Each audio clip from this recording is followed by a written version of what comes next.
ఆ మాటకు అందరూ నవ్వుకున్నారు. అందరినీ అక్కడ రెస్ట్ తీసుకోమని కళ్యాణ్కి ఫోన్ చేశాడు వీరేంద్ర. ఆ లోపే ఇంటి ముందు ఉన్నాడు కళ్యాణ్. ఆశ్చర్యంగా చూశాడు వీరేంద్ర.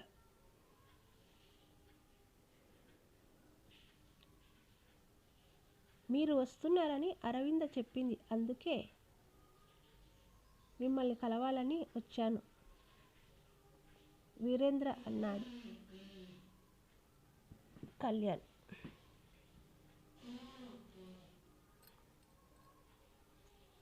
ఇద్దరు హాల్లో కూర్చున్నారు. ఈలోపు బన్ను పరిగెత్తుకుని వచ్చి వెనక వైపు నుంచి వీరేంద్ర అనుకుని కళ్యాణ్ భుజం మీదకి ఎక్కాడు.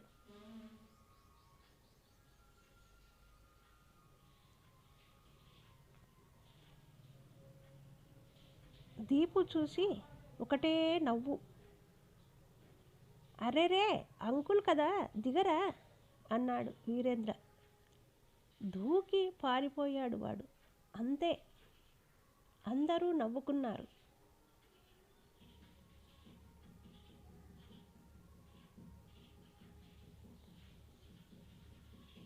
తండ్రికి పరిచయం చేశాడు. నేను చెప్పానుగా నాన్న కళ్యాణ్ అని చెప్పగానే మాధవ్ గారికి నమస్కరించాడు కళ్యాణ్.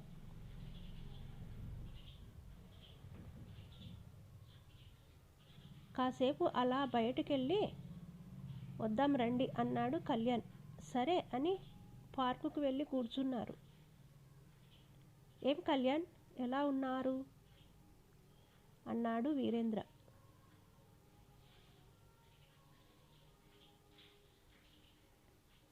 అన్నీ బాగానే ఉన్నాయి. ఈ మధ్యనే నాన్నగారికి దిగులు ఎక్కువ అయ్యింది. నన్ను పెళ్లి చేసుకోమని తెగ గోల చేస్తున్నారు. ఒక్కోసారి తిండి తినకుండా విసిగిస్తున్నారు.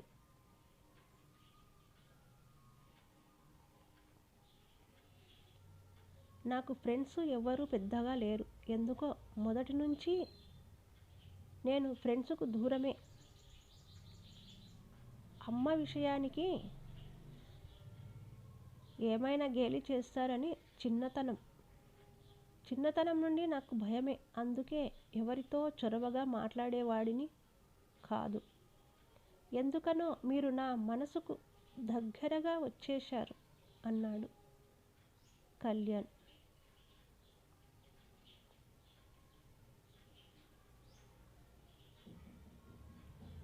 నాన్నగారి కోరికలో తప్పేముంది కళ్యాణ్? ఎంతకాలం ఇలా పెళ్లి చేసుకోకుండా ఉంటావు?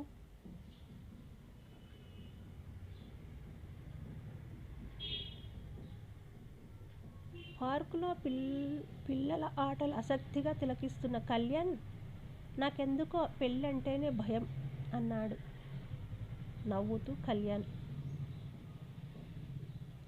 ధైర్యంగా ఆడపిల్లలు పెళ్ళిళ్ళు చేసుకోవడం లేదా? ఆ పిచ్చి ఆలోచనలు మానేయి. నన్ను నిజంగా నీ ఫ్రెండుగా భావిస్తే నా మాట వినాలి నువ్వు అన్నాడు వీరేంద్ర.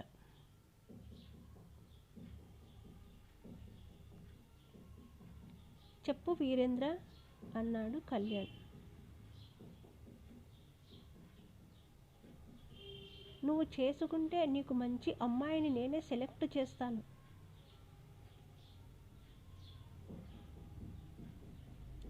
నీకు ఇష్టమైతేనే.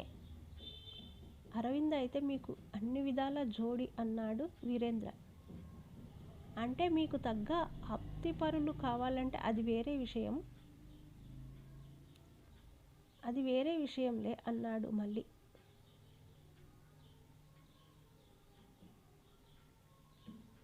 లేదు వీరేంద్ర, నాకు అదేం లేదు. కానీ అరవింద చాలా ముభావంగా ఉంటారు. నేను అడగలేనా అని చెప్పుకుంటూనే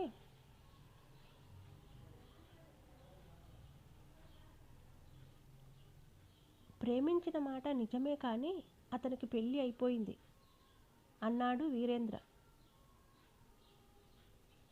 తెలుసు కళ్యాణ్, నాకు అన్నీ తెలుసు.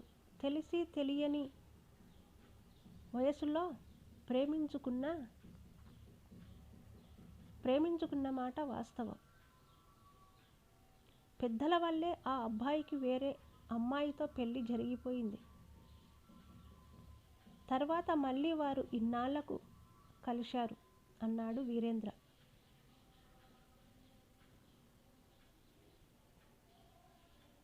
అవునా, మరి తనకు ఇష్టం ఉండాలిగా. తనను నేను గమనిస్తూనే ఉన్నా. మేము ఎన్నోసార్లు ఇద్దరం కలిసి జర్నీ చేయవలసి వచ్చింది.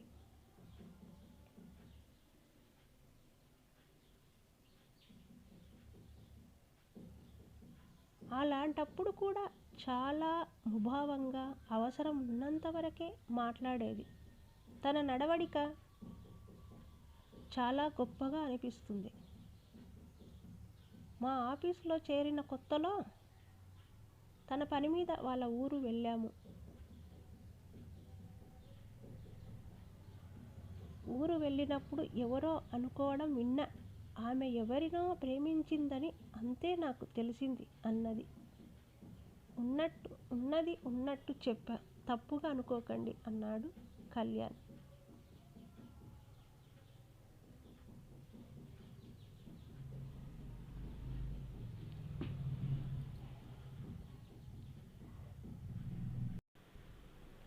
ఇప్పుడు జనం మీ ఇద్దరి మధ్య ప్రేమ ఉందని చెప్పుకుంటున్నారు. ఇద్దరు మనుషులు కలిసి తిరిగితే అన్నీ సృష్టిస్తుంది ఈ సమాజం.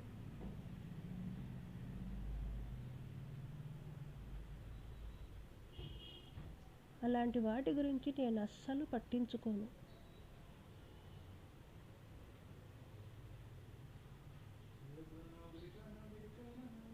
ఇకపోతే ఉన్న నిజం చెప్పాను వినండి.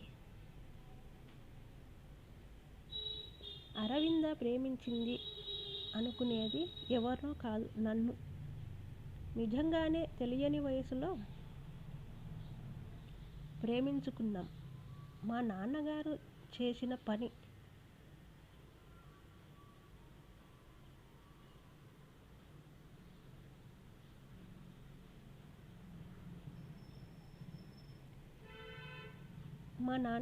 చేసిన పని ఇది అని జరిగింది జరిగినట్టు చెప్పాడు వీరేంద్ర. మొత్తం అంతా చెప్పాక మీకు ఇష్టం ఉంటేనే చెప్పండి.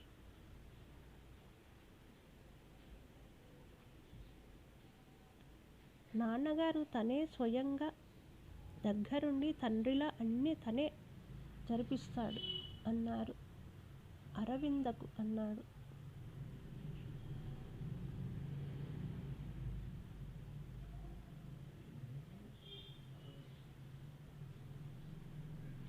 తను చేసిన తప్పు తను దిద్దుకోవాలని ఆయన ఆశ అంటూ ముగించాడు వీరేంద్ర. కళ్యాణ్ కాస్త ఆలోచనలో పడ్డాడు. వీరేంద్రను అర్థం చేసుకున్నాడు.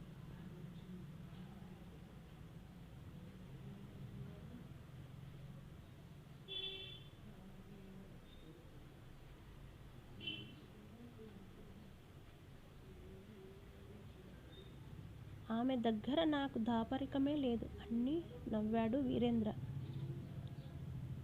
మాట్లాడుతూ చెప్పాలంటే జరిగిన జీవితంలో చాలా బాధపడింది.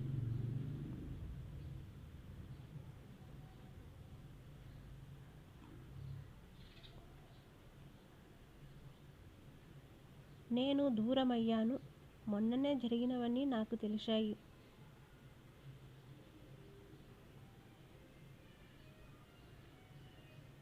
జరిగిన కథ మాత్రం ఇంతే. ఇక మీ ఇష్టం. తనైతే మీ ఇల్లు ఓర్పుగా దిద్దుకుంటుంది అని అనిపిస్తుంది నాకు అన్నాడు వీరేంద్ర.